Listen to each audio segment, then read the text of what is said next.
Out here in our penultimate round of Swiss. I'm going to send it on over to Marshall and Paul. Yeah, thank you, Maria. Welcome back to the booth. And it's great to see Eduardo back in the feature match. You know, he plays for Team Worldly Council, and in some ways he leads it. They were talking about how he is their limited guru on that team. And it sounds like he didn't get as much preparation as he'd like for this tournament, but a player of his level and particularly his experience can still put together a run. And you can see he's on Is It Elementals at 11-3. Marco Belacca on the other side. We've been following him for most of the day. And a little bit of a bumpy ride here on day 2. You know, he started off really well in day 2 after a perfect day 1, but he'd really like to lock it up. This is the round where if he wins it, he's in top 8. There is nothing else to even talk about.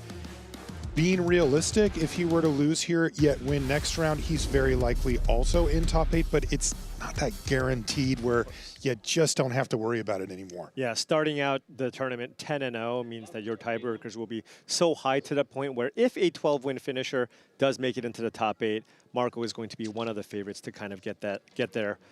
You know, the interesting thing about Eduardo, I had a chance to talk to him prior to the event, and I don't know if this is a self-defense mechanism, but I remember going up to him asking him, he's like, hey, like, what are your plans for this event? He's just like, oh, I'm just here to have some fun. I just, you know, like, I did a handful of drafts. He did that one Sparky match. He was just thinking, you know what, I'm just here to have some fun. Whatever happens, happens.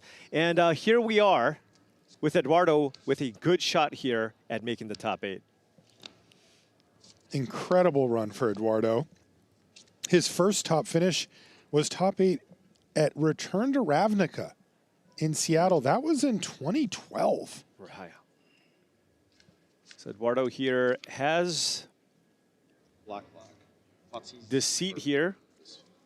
And says Thoughtseize, as if you pay the black mana here, it's also uncounterable. You can just use it to get something out of the hand. Ooh. Unagi? Getting the Unagi. And Marco just has 3 lands in his hand here. Yeah, go ahead. Now, Eduardo doesn't have any pressure, so, you know, it might take a little bit of time to kind of get things going here. And Marco does have that Quarry Mountain Monastery, which you can kind of use to slowly accrue card advantage over time. It's a Winter Night Stories here. Probably just pitching a Sunderflock. If you want to just throw away 1 card here. Yeah, it's just not that good in this matchup. It's very, very good against the Badger Mole Cub decks. But here, you're just kind of overextending your board into a potential sweeper. And next turn, I imagine Eduardo might... The Unagi, the Flame Breeder, and this probably here. Yep. Pit of Offerings here, actually just exiling 3 cards.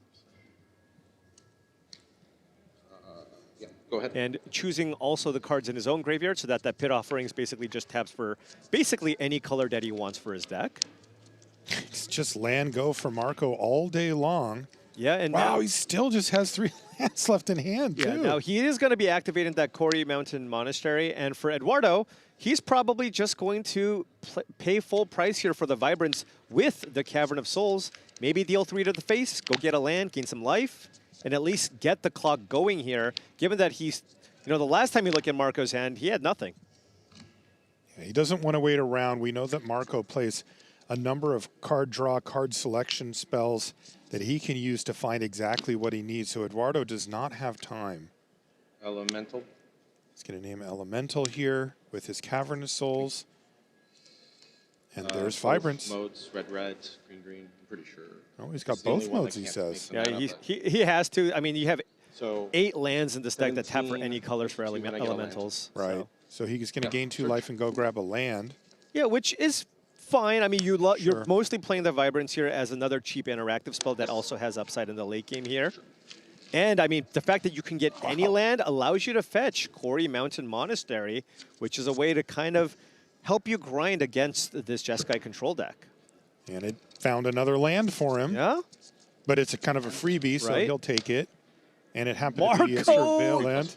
Is so extremely flooded. It's is that unreal. really his hand? That's really his hand, and he did, though, keep a card on top. But the thing is, if all he needs is just 1 revelation to kind of get back into this game. And he may have kept 1 on top.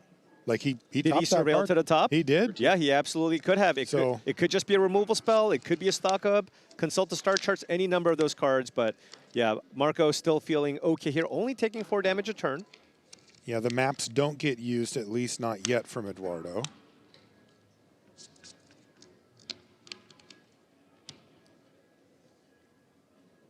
Looks like a Flame Braider as well, with some bounce off mana available to kind of save the vibrances. Now, Marco does need to be a little bit careful with his life total. Eduardo does have those bounce offs. At some point, you could just start bouncing off your vibrance and then use that as a way to burn your opponent out.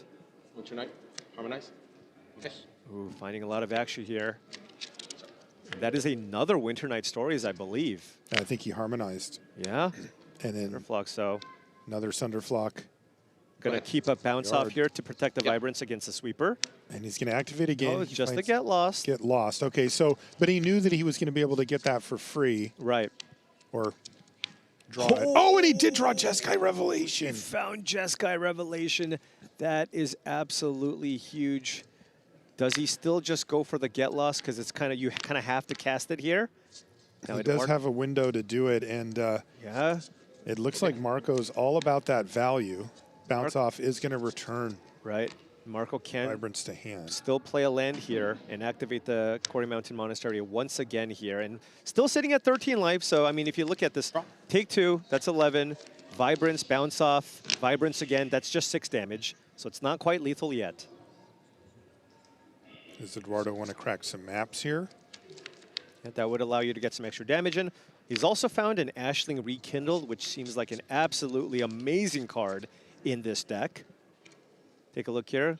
Little bit of rummaging here, but then when you flip it over, that's where you get the value. You just kind of leave it there because basically what that means is it's kind of like redundant copies of Smoke Braider. You don't have to flip it, and if you don't flip it every turn, you still get that 2 mana to cast any number of your elementals.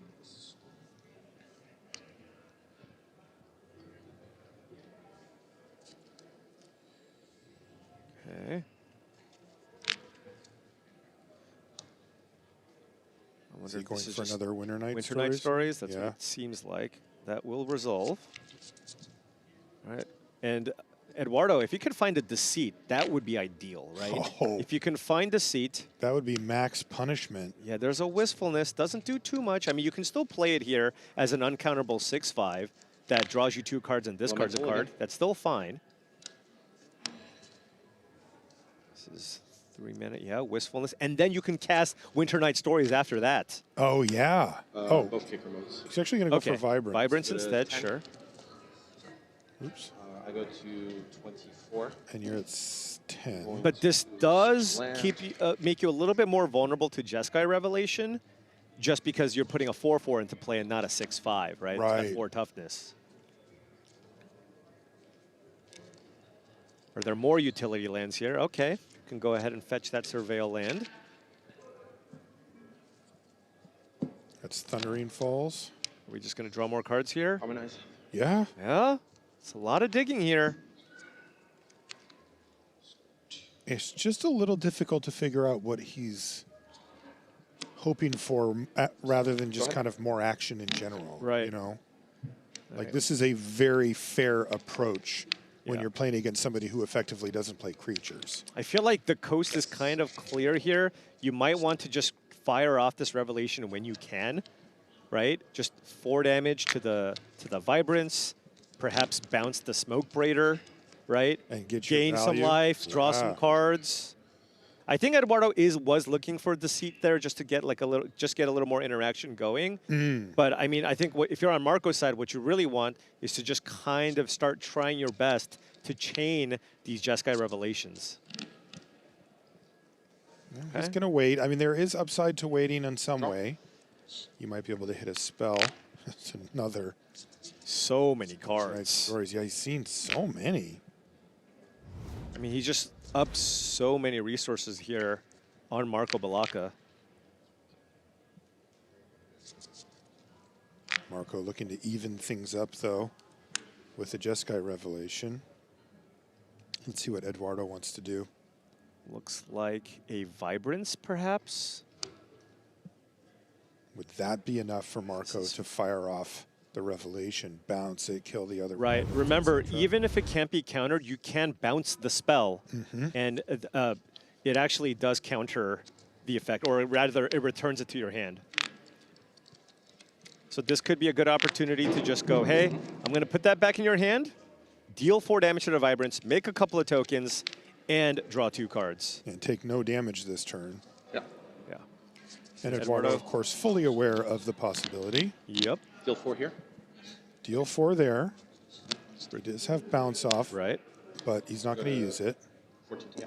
And Marco going up Draw to 2 and you 14 get now. 2 monks. Finds a couple of cards.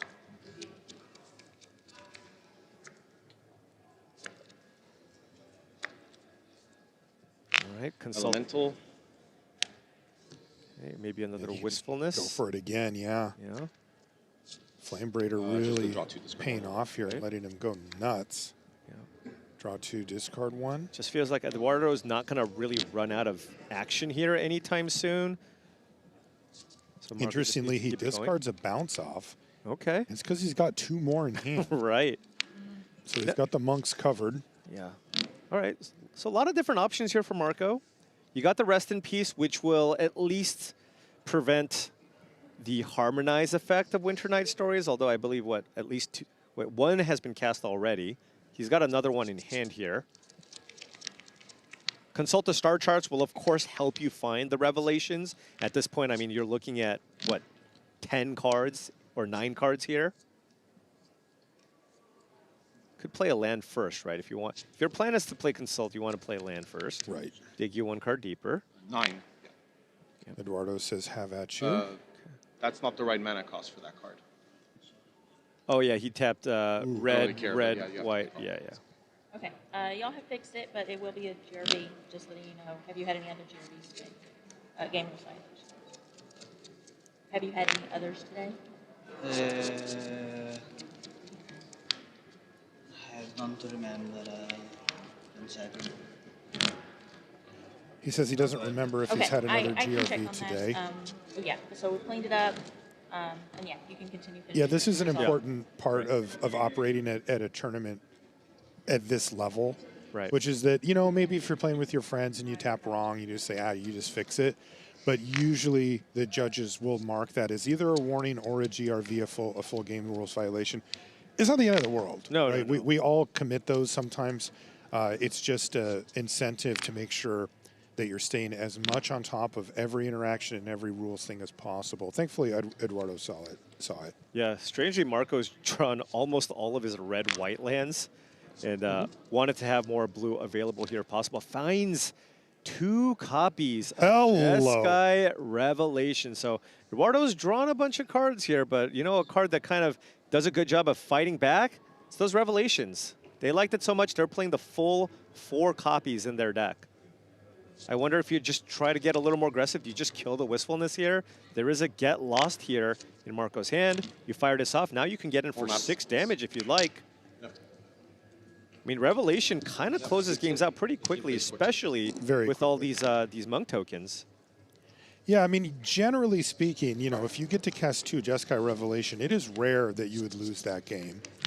There's just not that many strategies that can get through a card that has such a massive effect, not just on the board itself, but also on the hand, life totals, etc. All right, so Eduardo top decked a really interesting card here. Roaming Throne is the draw here, which basically means you play that card, you name Elemental, you now get to double the triggered effects of all of your Elementals, which is, of course, amazing with all of these Evoke Elementals, right? Now, when you play a Vibrance, you get to deal 6 damage to the face here. Wow. That adds up fast. Absolutely. Golem. Yeah. Uncounterable Golem. Maybe that's what he was looking for this whole time. Yeah. Roaming Throne. Now, Marco is at 14. On this one, yeah. Elemental. Yep. Eduardo has access to 5 mana plus 2 more from the Flame Braider for Elementals. Looks like a Vibrance here. Curious to see where the Vibrance triggers go. Yeah, does he feel that he needs to clean up these monks, or is he going to go upstairs? 2 no matter what. I will. I think it's a little scary here. I think he wants to just go for the tokens. I'll dome you directly. Right? Oh, never mind. He's going upstairs down to 8. 6 to the face. Oh, Remember, you can bounce off the Vibrance and just pay the evoke cost, and that's 6 more damage. wow. Eduardo doesn't like the way that this is looking long-term prospect-wise, so he is trying to finish off the proceedings now or maybe next turn. Right, and Eduardo does have 2 copies of Bounce Off here. So he's just going to be a little short I'll use the map on mana. Yeah, and this is great. Targeting the throne to turn it into a 5/5. Oh, and that's a Deceit on top as well. I wonder if he's going to do it again to also turn the Vibrance into a 5/5. Nope. Wants to keep up the Bounce Off up instead. Eduardo's at 22. He feels like he's got some wiggle room with his life total, and he has a very nice combo set up. Will Marco be able to gain enough life here? Because if you resolve the 1 Revelation, that puts you up to 12. But if you cast Vibrance twice, that's 12 damage with that Roaming Throne that's in play. Eduardo trying to play around a second copy of Jeskai Revelation. He set the bait with the Vibrance, but he left the bounce off up. Marco just says go. And he's got the Deceit, so he can clear the way as well, right? With double triggers on Yeah, that too? you just use a Cavern of Souls, maybe 1 mana from the Cavern of Souls, and the Smoke Braider, go black, evoke out Deceit. That's 2 triggers if it resolves. Which it has to. Yeah? Well, I guess it can get bounced still. It can get bounced, but then you just play it again, right? Right. Or at that point, Marco's tapped out, so you don't even care. Right. Black. Deceit just so strong. He says evoke. What do you want to do about it, Marco? It's on the stack. Remember, it can take both of the Jeskai Revelations. Yep. So he's really forced to play one out here. Right. He's got double bounce off, though, does Eduardo. Can Marco find maybe a Lightning Helix to go up to 15 to prevent the Vibrance death? Oh, he's going to return the throne to hand. Sure. And he's going to try to do 4 to the Vibrance, okay. but that's not going to work. No, he's going to bounce the Roaming Throne, pay for the ward cost. Yeah, pay for the ward cost. Pay for the ward It's cost. got ward 2. Then go after the Vibrance here. Now, So Eduardo, trigger. Yeah, but Eduardo the ward is can gonna still trigger bounce that off part's the Vibrance here, right? Absolutely. This has Right. 2 targets, right? Yes. How many cards in hand? But he can make him pay the ward cost first. Right. So there's a ward So trigger is there on the enough stack. blue mana that's on the table here? That's my thing. Do you have? Oh, that isn't elemental Can you specific? actually physically cast bounce off twice? I see a breeding pool. pool. Oh, and the land on the right also taps for blue. I think Eduardo might This have is it the last here. remaining target, correct? Does he have enough mana here? Because the Flame Braider can be used to evoke out the Vibrance. Yeah, I'll But- save it too. So this. But he needs to have. Wait, Did he fizzle it? Were those the only 2 Yeah. legal targets there? That's what it seems like. Because if that's the case, Right. then he fizzled it. Because now you can go, but this isn't lethal then, right? So Do you have enough to go Roaming Throne? 4. Because now you go Roaming Throne Vibrance, and that's only 6 damage, right? Also- Chrome elemental. Because I'm wondering, Does Roaming Throne's ward You're at trigger twice? no, because he named you have no Elemental. mana left, right? He named Elemental on the Roaming Throne. And it's Ashland. a It's a golem. golem, yeah. Trigger twice. You will discard. But Ashling will. Yeah, maybe Eduardo yes. was a little bit short on the mana there. Okay. But he got to clear out the other And prevent the revelation, card, right? prevent the card draw, and basically Marco Life has gain nothing left. and monks. Right. Seriously? Crack a map. I mean, this is what happens when you draw all of those extra cards here. It's like, you know what? I'll keep Wistfulness on top. But he Go ahead. double bounced off to save both creatures and fizzle Did I do something? a Jeskai Revelation? Did I play 2 lands? No, that was a previous turn. I played this the turn after before. Yeah. I played the golem the turn before. Yeah, and named Golem. I might yeah. have played another land. That's possible, but for sure, you were free. Yeah. Sorry, you can go. Yeah. So Mark, how many revelations is that? Is that 3? That's 3 gone. There's 1 left in the deck, and the Unagi's gone. Marco only has 1 revelation left as a win condition. So he's got the ability to make 2 more monks if he were to even find it. Yeah, and if Eduardo just kills them all, then Marco just has no other way to actually win the game. This is a wild game. Okay. This is a fantastic game, by the way. Right. I just feel like Eduardo is just too far ahead on cards at this point with all these uncounterable elementals. I'm not going to transform it twice. Transform it just once. Double trigger on mana. Now you get 4 mana, by the way, with Roaming Throne in play. So he's got 4 mana floating for elementals. Black, black, blue, blue. We'll add something for this. This looks like an uncounterable Deceit here coming down. But he's actually just going to cast it this time. Yeah? Yeah, but I'm casting this one, I think, here. It's uncounterable and heavily subsidized mana-wise. Both modes. Right, and then you can counter, you can bounce, bounce 2 tokens and take 2 cards out of your opponent's hand. Seriously? I mean, this is just ridiculous. There is just no way out if you're Marco Belacca now. Wow, this elemental deck looks so impressive. This is awesome. So much value. 7. And remember, he has Vibrance He in has hand still, uncounterable too. Vibrance, yeah? What? I mean, sure. That's not it. That's going to be game 1 going to Eduardo my Sajgalik. goodness. What a win for him. You mentioned it, though, Paul. A lot of those cards didn't look like much when he was digging and digging and digging, but he saw so many cards that, you know, a great player like Eduardo was able to figure out the right line of play. Yeah, definitely. Now, curious to see kind of how things change after we get to the sideboards here. Marco has access to an extra sweeper here and a couple of Tishana's Tidebinders, which does a pretty good job of countering those evoke elemental abilities. Perhaps maybe an extra Unagi just for a few more win conditions. Might need it. Trigger. Yeah, it's wild because Jeskai Revelation has 2 targets, so it's very rare to see it get fizzled like that. Yeah. It almost never gets fizzled. Right, but Eduardo saw that coming. It was really interesting. I keep thinking about when he discarded that 3rd bounce off also, and I wonder, you know, if Belacca was like, I guess the way is clear. Yeah, you either have 2 more, or you have none, and that's not what you're trying to do or something. Stock up here for Marco.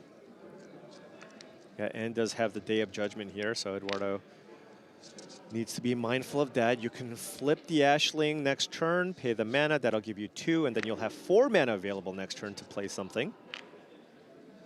Can either go run out the Roaming Throne here, or just evoke out Deceit, try to get a sweeper out of Marco's hand, get a little extra information. Draw, trigger.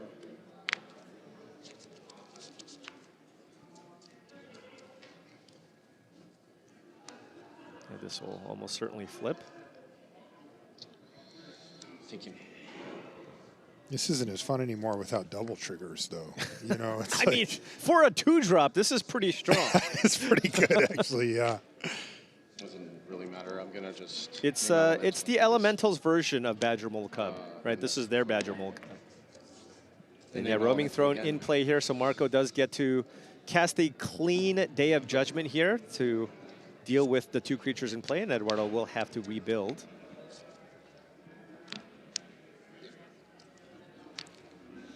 Yeah, and Mr. I tested once or whatever just knows exactly what's happening in every single turn before it even happens. Yeah. You know, at least, you know, these types of control decks have been around forever. So Eduardo's just like, okay, yeah, turn 4, probably have the Wrath here. It's just so awesome. I mean, Eduardo's been testing with Team Worldly Council since the PT came back to live play. Right. And he is one of the leaders, if not the leader of that team. And he said, I get to play in this one this time. And it's like, now they're all watching him play for top 8. Wow, this is actually kind of tough here now for Marco because Eduardo gets to try to play out this Deceit. A double Deceit, if you will. Uncounterable double Deceit here. If Marco plays an Unagi of Kyoshi Island in response, I mean, he's going to lose the stock up and the consult the star charts in his hand. Yikes. Yeah, this interaction with uncounterable land plus creature, but it's really a spell is really cool. Oh, this is actually interesting. You can actually Vibrance. Eduardo might go for the Vibrance first, then get another Cavern of Souls. You actually get to get 2 lands here. So this is uncounterable. You get another Cavern of Souls, make that one uncounterable so that you can actually do both, right? Get 2 lands and also play the Deceit to get 2 cards out of your opponent's hand. Man, this Is he only getting lands from the Vibrance, though? That's right, it just gets lands. He's just doing the green-green mode here, so... That's the only saving grace here for Belacca, because, I mean, come on. It's like 6 damage, 2 lands, 2 cards out of your hand, pound stuff. It's like, get out of here. Yeah, and Eduardo just choosing to get double Cavern of Souls here, so just no counter spells will ever be useful. Wouldn't be shocked if Marco even just boarded out to No More Lies. Lose 1 life, go to 23. And this is now a double Deceit. Deceit, block. Oh Just my ripping his hand apart. Marco with the little smirk, just, okay, what do I do? Do I just play this 5/5? It does get in the way of the Roaming Throne, or do I play Consult the Star Charts and, you know... Try to buffer my hand? Right, it's just like, what are you going to take? I mean, Consult basically guarantees 2 more spells in hand if that's what he wants. So it's like, take my 2 best cards. Exactly, because there's a Get Lost there too. So maybe he just goes Get Lost plus Consult, and then maybe Eduardo has a tougher choice here. I think that's what he took. Yep. It's like, all right. It's a lot of action. It's just double Thoughtseize. I mean, you are paying 2 black, so it's kind of fair. Oh, right? yeah. That is literally 2 They just Thoughtseizes. printed it twice on one There you card. go. That's Yeah. the only difference. And you didn't take 4 damage. Right. Okay, he's going to go for removal spell plus threat. So Unagi of Kyoshi Island and Get Lost hit the bin. Yeah, Eduardo just going, hey, just you can dig. That's fine. Okay, thank you. I can continue pressuring. I can pressure your life total here. Attack. Sorry. Deceit down, attack for 4. And next turn, I mean, you can just play an uncounterable Wistfulness, draw 4, discard 2. Wow. 4. This just... Man, Roaming Throne doing work. No, this has just been ridiculous here. Okay, Surveil. Pass. Has keeping up Consult the Star Charts. I thought it's so, I mean, I dealt 1 from Ashling. That's, yeah, I was right with 15, sorry. I thought it was a shock then, sorry. No, you're correct, yeah. Draw? Just a little life total discrepancy. Yeah, looks like it was off by 1 there. Oh What did he hit? goodness. What did he hit He now? drew a Spell Snare. Oh, are and you Marco serious? Belacca is going to go for the kicked Consult the Star Charts this turn. Which does work on that man. 1 mana versus So 4. he's going to be able to play a Wistfulness, draw 4, discard 2, attack for 4, and Spell Snare. That is... The Consult the Star Charts. And he's going to, like, cast Wistfulness here, too, right? Right, So he he's gets just going the to cast 6/5. it. So Holy next turn, smokes. Marco has to either just top deck something like a Jeskai Revelation or play stock up into a Day of Judgment to sweep the board. And that's just to get him back to square 1. Right. And in the meantime, Eduardo is going to be reloading his Man. hand. Marshall, I'm gonna go back to the room and try playing this deck. This deck looks sweet. This is awesome. Combat? This does not feel like standard either. No, Like, this feels is- like a modern deck. It somehow. really does. This power level is off the chart. Oh, here we go. Speaking of the charts. Gosh. Oh. All right, it's time to stock up. What can we find?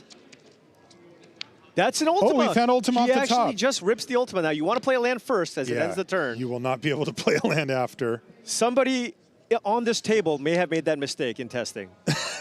I'm not going to say who. Ultima resolves, the turn ends. Eduardo says, okay, you did it.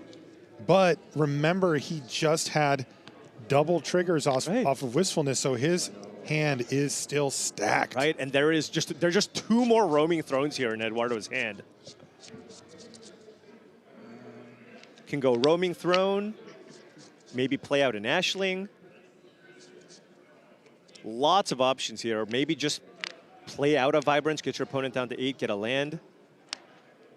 Yeah, I wonder if the Vibrance... I guess you do want to try to get a Roaming Throne down Right, first. it's just so powerful. Right, especially because when you look at it, 2 Vibrances would be lethal Right. after you get the throne down.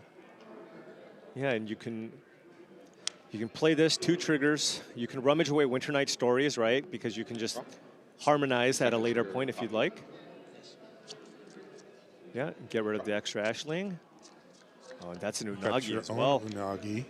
But Just so much action. He just never runs out. It might be time here to fire off a stock up.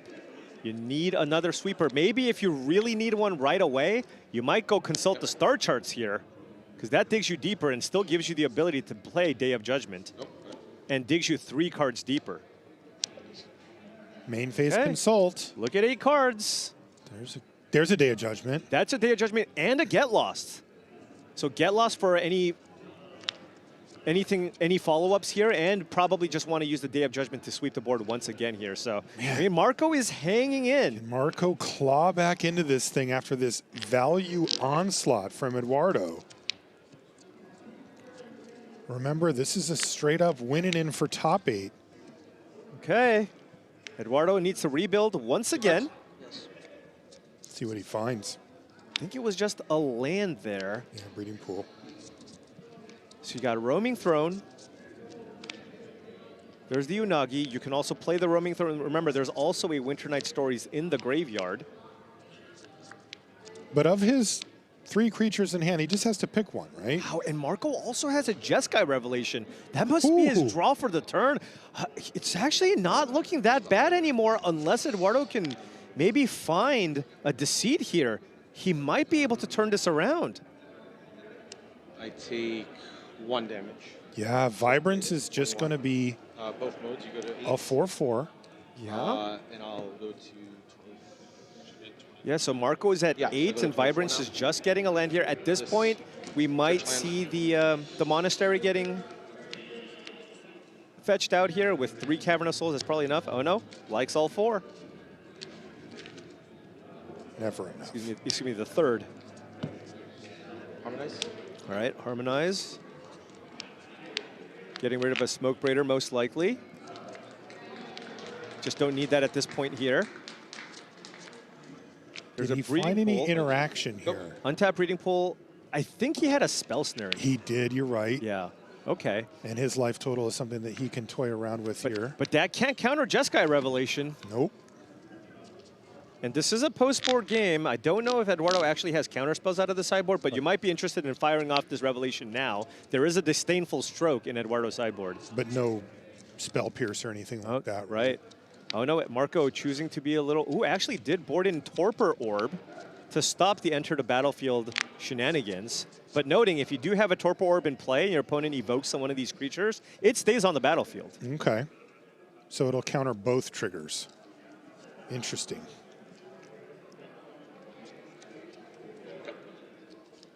Okay, a second Jeskai Revelation. The table set for Marco Belacca to Okay. start his comeback here. All right, he is at 8 life. Right. It's precarious, and the Helix does not deal with this Vibrance. And Oh yeah, and of course, the spell snare. That is going to hit the Torpor Okay. Orb. All right, that is a land here from Eduardo. I'm at 4. 4. We know that Marco can use Oh, and you can Lightning use Helix Cavern of to Souls on the Unagi. buffer his Serpent. life total. Oh, yeah. Name Right. Serpent. Yeah, there it is. Eduardo's got Golem, Elemental, and Serpent now. Go ahead. Just all of it. Serpent, I don't know. Go ahead.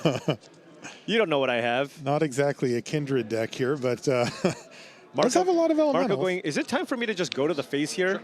Yeah, go to 7. 19, you go to- Buffer his life total. Carry on.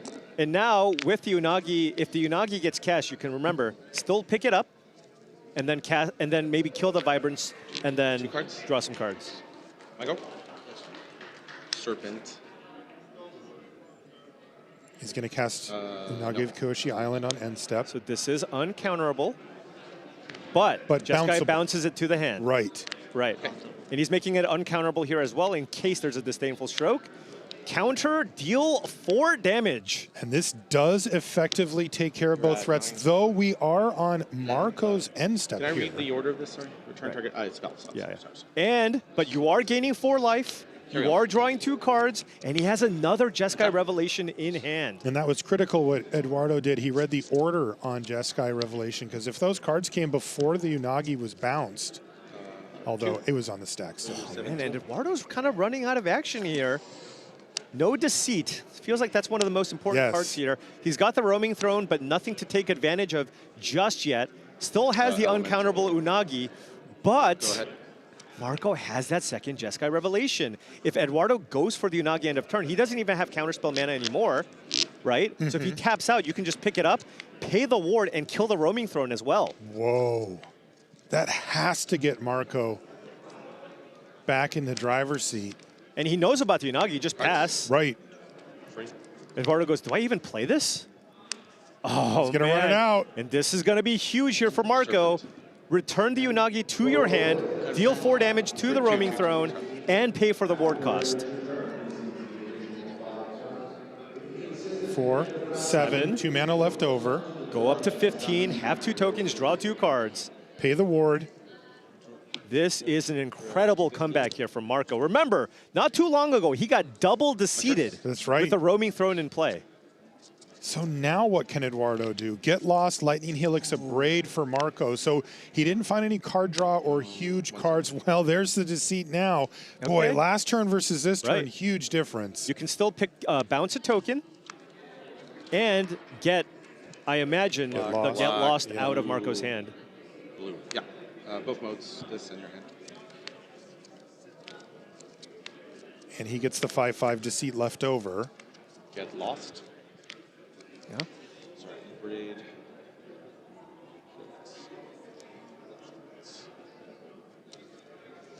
Marco does have the ability to just kill the deceit if he wants to get really aggressive here. Oh, just double burn spell? Just double burn spell, hit for 9.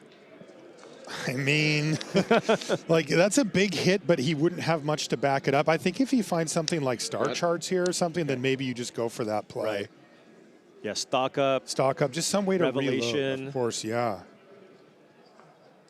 That was a land. That was a Quarry Mountain Monastery. Okay, a good one. If you draw a land, that's probably one of the best ones. Yeah. I'm really curious to see what Marco does here. Does he feel a pressure to get things rolling in his direction, or does he think he can sit? Yeah, maybe he just passes. Is he just activating the land here? I mean, he's at 15 life. I guess you can attack. Eduardo can't block. No blocks. Now he goes, okay, do I just kill the Flame Braider maybe? Just abrade the Flame Braider? Yeah. That's what he's going to do. Take 6. That's 6. Oh. Helix to the face? Upstairs. 14, then take 9. You're at 5. Okay. I mean, Eduardo probably thinks he's just dead, but he saw his hand. He knows all these cards. So that's, you take 12 damage here.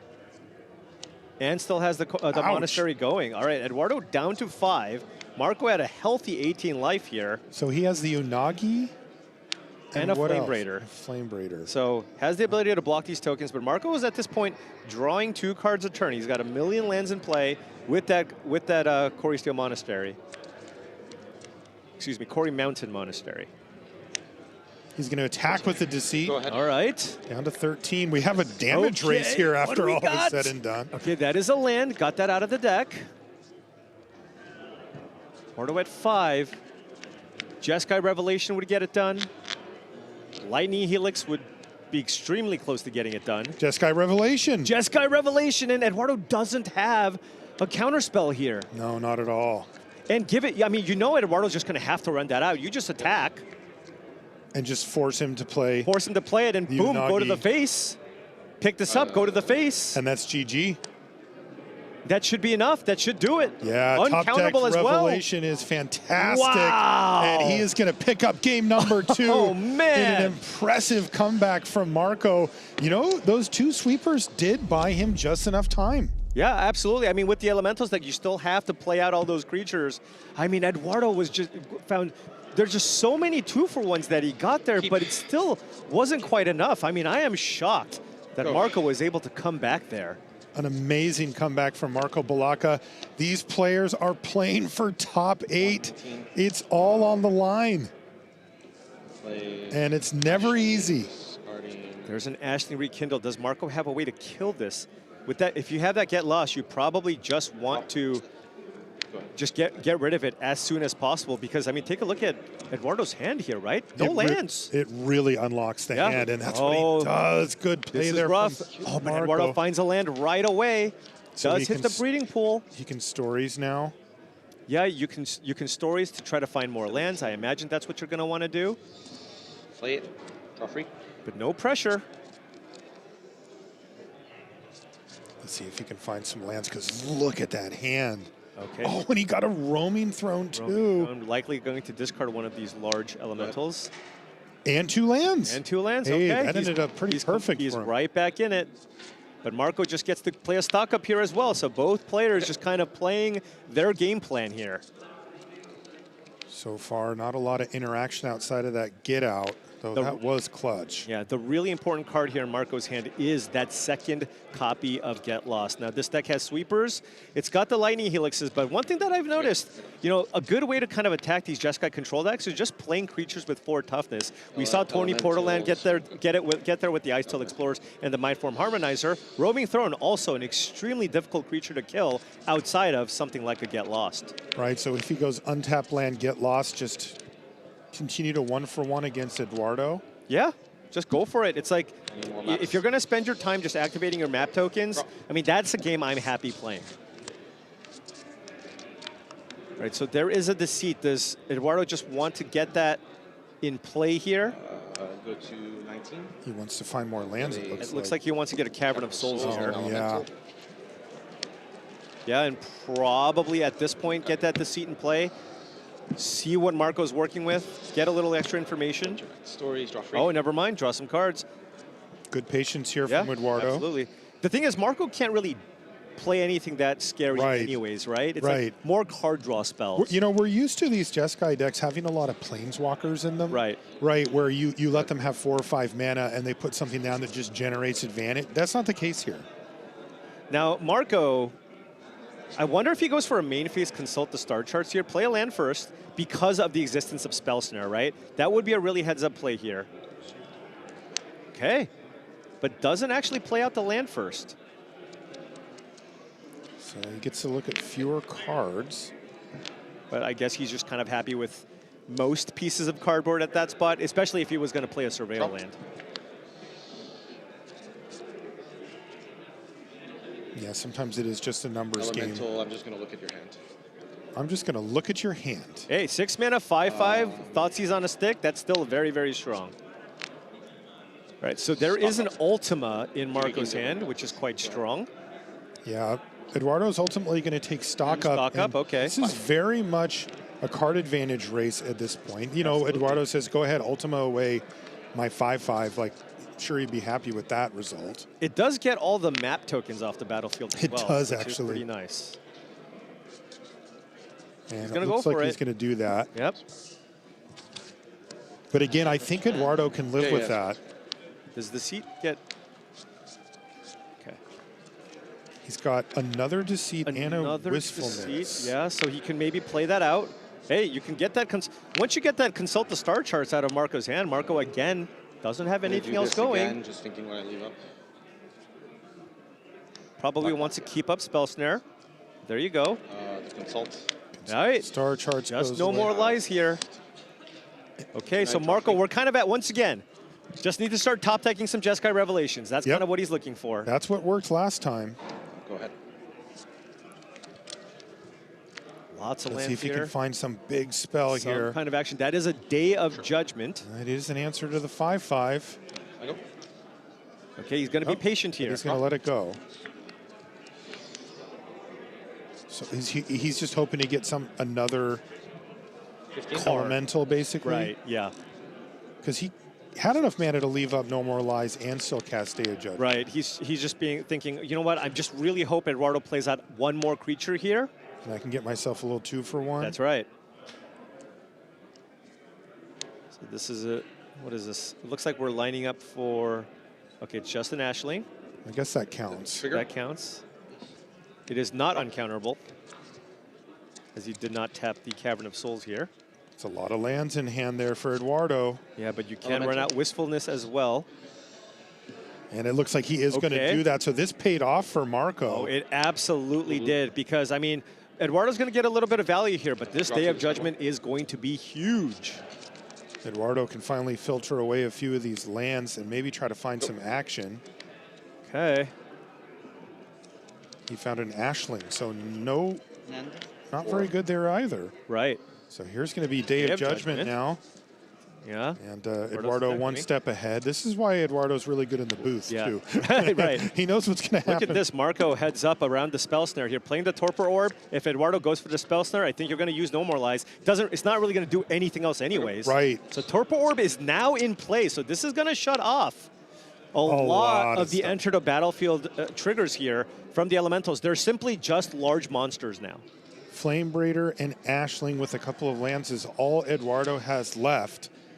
Yeah. And if Marco can find a Revelation, it will bust this game wide open. Even something like a Stock Up or Insult would be amazing for him. Right now, I mean, if Eduardo plays out this Ashling, it's just an extra 1/3. Oh, there is a Winter Night Stories in the graveyard. Okay, that's big still.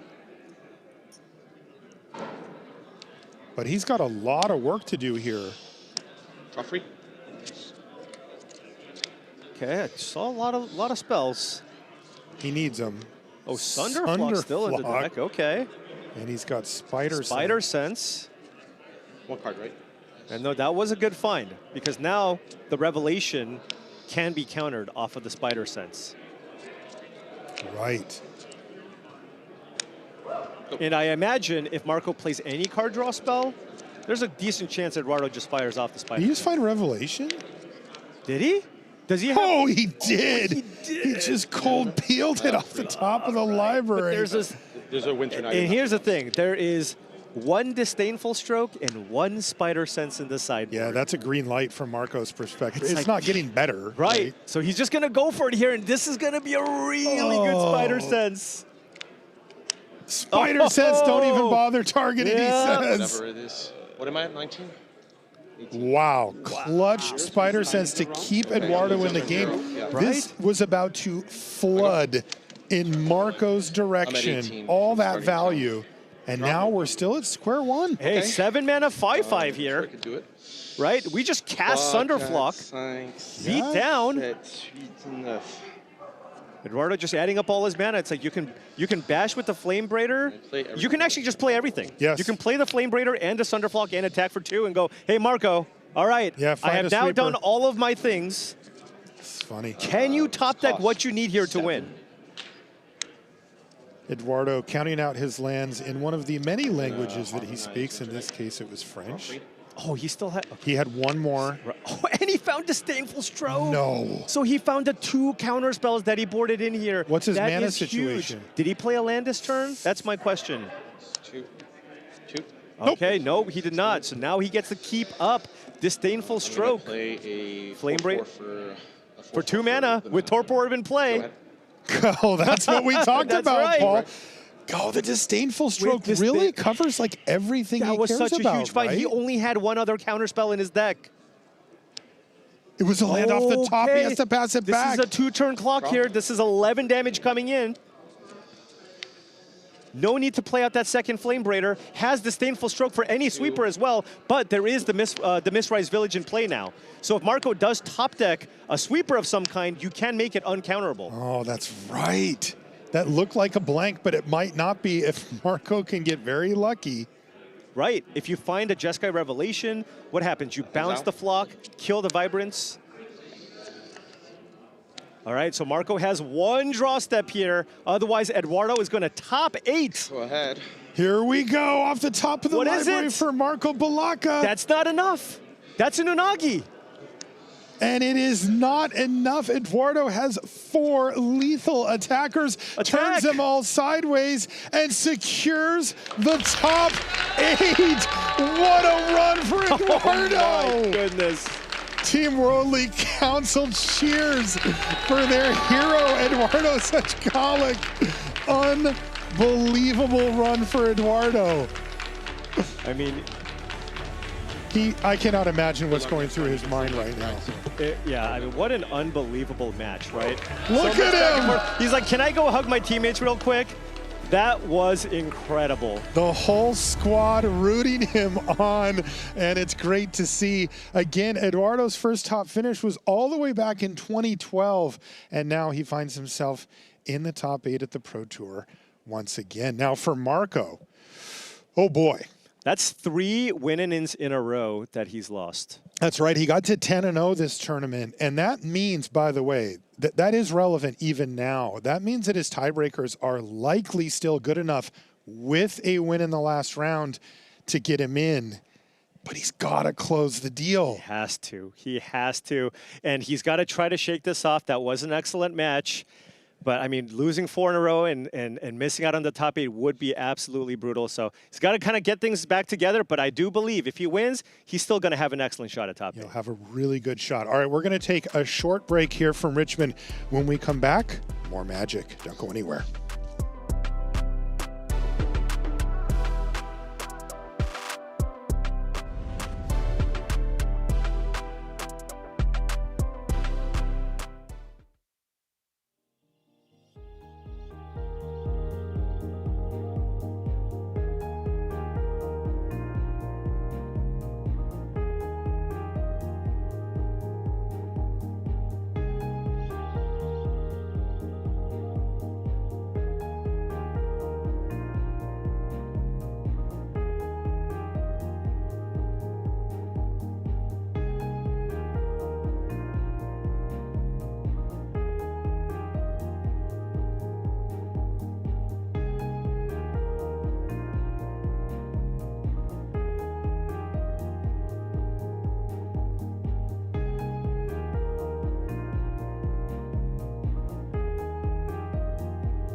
And welcome back to coverage here of Pro Tour Lorwyn Eclipsed.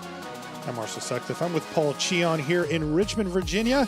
We're so happy to have you along. Thank you so much for joining us. We are filling in seats for the top 8. We just saw Eduardo Sajgalik pick up his top 8 seat in dramatic fashion, I'll say, and we've got more winning in action for you this round. Take a look at our 2 competitors, Toni Portolan versus Petr Sochurek, as they face off with 2 very different lists. Teamer Harmonizer versus Demir Midrange. Petr back on the Pro Tour and has announced his return very loudly with a winning in here against Toni Portolan, who has been near the top of the tables, it feels like, every single event for the past year or so. Yeah, absolutely. And yeah, Petr going on a nice little run here. As you can see, won his last 5 matches in a row and now has the opportunity here to lock a spot here into the top 8. As we join, we're going to start off with game number 2 here. This is Toni Portolan up a game. Ooh. Both players having kept 7 cards. That is a Lockmare, I believe. Yeah, it was. Spell snare your Lockmare. Is that a Bossing? Okay. That's Bossing Say on the bottom, yep. And we see Preacher of the Schism there for Petr. This is a Demir mid-range list. It's really interesting. Not very many players in the field on a deck like this, but Right. it's done really well for Petr. As you see, playing Yes. for top 8, it's going to get seared here as the Preacher, but he's demanding answers for each of these threats. As you can see, these are the type of cards that are all card advantage-based creatures. Lockmare, Preacher, they all get you multiple cards, and Deep Cavern Bat snipes a card from your opponent's hand. Yeah, the issue here is there's just multiple removal spells in Tony's hand, so this Deep Cavern Bat won't be in play for very much longer here.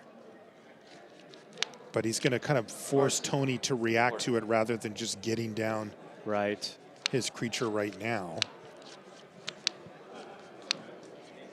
And then Ice Till Explorer, a key piece of the puzzle here for Toni Portolan. Yeah, huge. And Toni deciding, I mean, maybe he drew a different land here.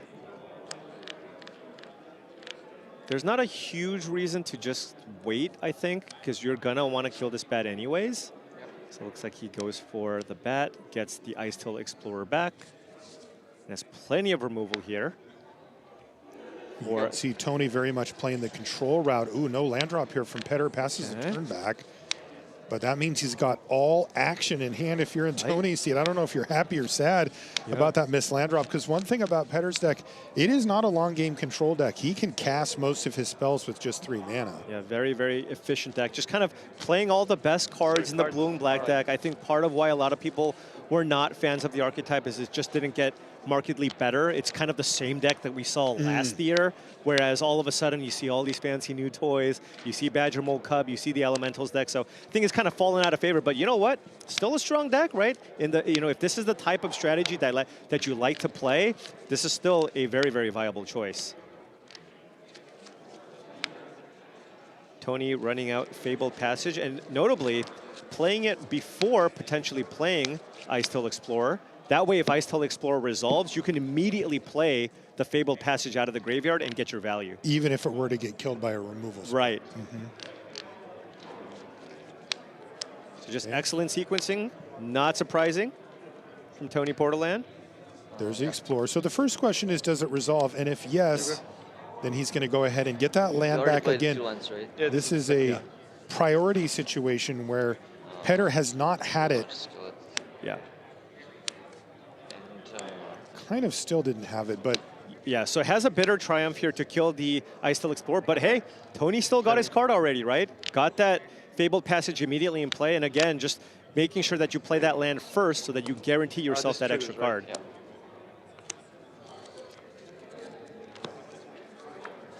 I see. So the trigger for Mill went on the stack. Petr responded. That was the first time he had priority since the Ice Till Explorer was on the battlefield. Right. So he killed it at the earliest possible time that he could. Exactly. Does Petr have any other disruption? Remember, this deck is also quite good at playing at instant speed. You can play out cards like Enduring Curiosity, Tishana's Tidebinder, which is a very, very nice card in this matchup. Although I believe we know that Toni has at least one more removal spell in hand. I think a Seer. Yes. All right, Bossing Say doing some work, Yeah, let's get but frisky doesn't here. attack as he sees the Enduring Curiosity coming and then uses the Seer to get it off the battlefield. Yeah, Petr didn't know about that Seer, right? It was 2 other removal spells, I think, that Toni had in hand there. So a good find there for Portolan. Toni utilizing all of his mana here. Now you can make a 4/4, but Petr can, of course, have another flash creature here. Maybe you just start making an army of blockers just in case, because that Enduring Curiosity is still in play.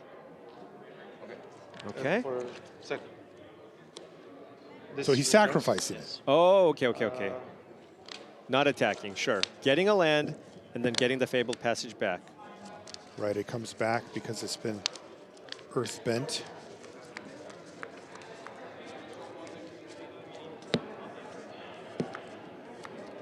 I mean, Petr has double, excuse me, Toni has double the lands here from Petr.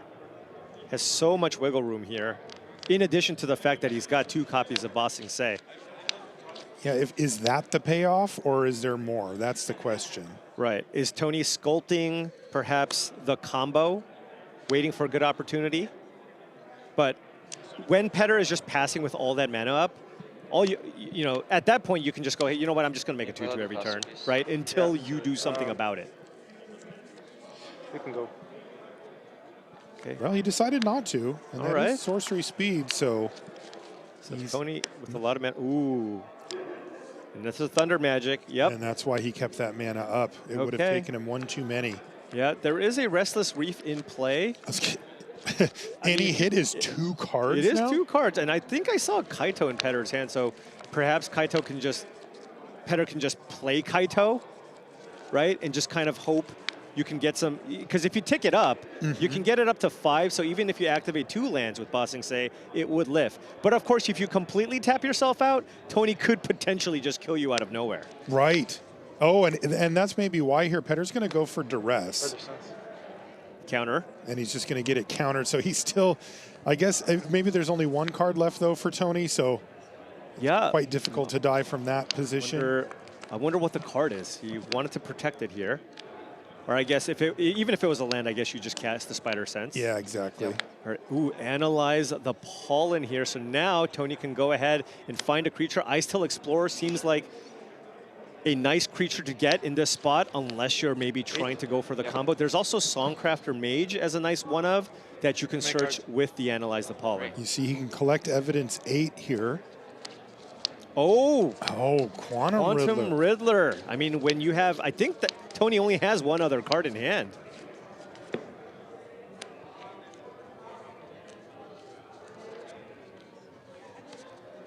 Right, warping it out here, draw 2 cards. Warp. This is one way to take advantage of all those extra lands that you've got if you're Toni. I wonder if Petr has a Tishana's Tidebinder here to counter the trigger. It would still get returned to Toni's hand at end of turn, if that were the case. Petr's going to take a quick look at the exile and graveyard here.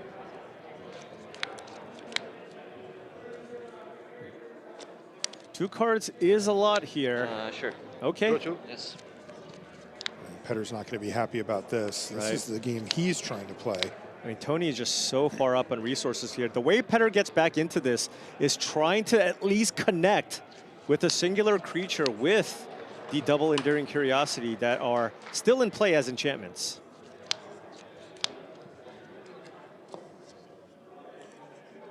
I'm thinking.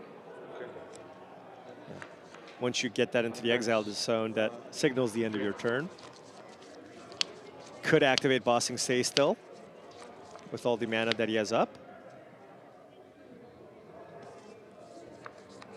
We saw him target the Fabled Passage previously. Could still do that.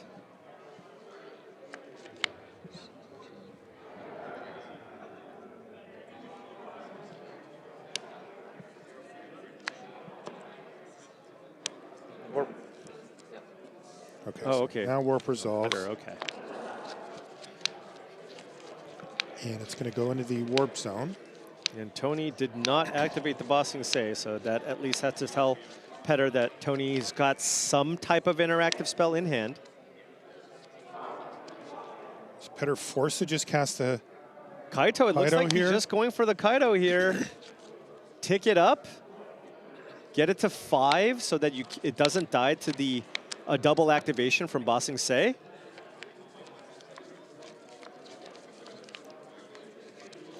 Feels like that's what you want to do. And then try to connect with it? Right? Draw some cards. I mean, It's he something. would draw so many cards if he can get through. Yeah. It's a multi. Oh, this is not fetch. Sorry. I That just is- confused because of you. Yeah. I do 0. Okay, just you don't draw, right? Yeah. Oh, okay. He's going to do the 0. Just surveilling here. Okay, so now the Kaito can die if Toni activates I like both of the Bossing Say onto their lands. Now he will need 10 lands. So he's only got 8. So, because it takes 3 lands and a Bossing Say to turn an untapped land into a 2/2. Now, Seer would do it, but Toni's already That's cast one of those. right. Yes. Oh, Hexproof? I wonder if he's got the Seer in hand. Sorry, I you get both. kept both. He topped with the surveil, he Right. says. That's not good news for Toni. Yeah, but Toni has a quantum. I mean, Toni has a lot of options. He's got that Quantum Riddler, and this is a Songcrafter Mage, it looks like. Oh, it is. Is he just running it out as a Is creature? it 3/2? That's what it looks I'll like. find out. Land. Okay. Casting Consult. And this is going to get you 7 cards. We don't know the contents of Toni's hand. Right. Pain Harmonize here. Yeah, using the Fabled Passage to get the blue stars. We don't know the contents of Toni's hand. It's like we don't even know if he's got Mindform Harmonizer in hand, right? He could have something set up here. But one thing we do know is if he wants, Toni does have the ability to get the Kaito off the battlefield. What is this? 8 cards? 8. Wow.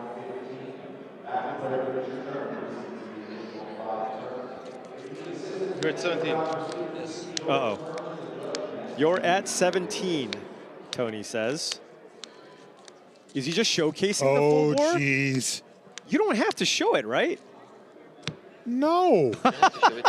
No, but I have that kill. Okay. He says I Okay. have the kill Okay. because he's got the win all lined up here.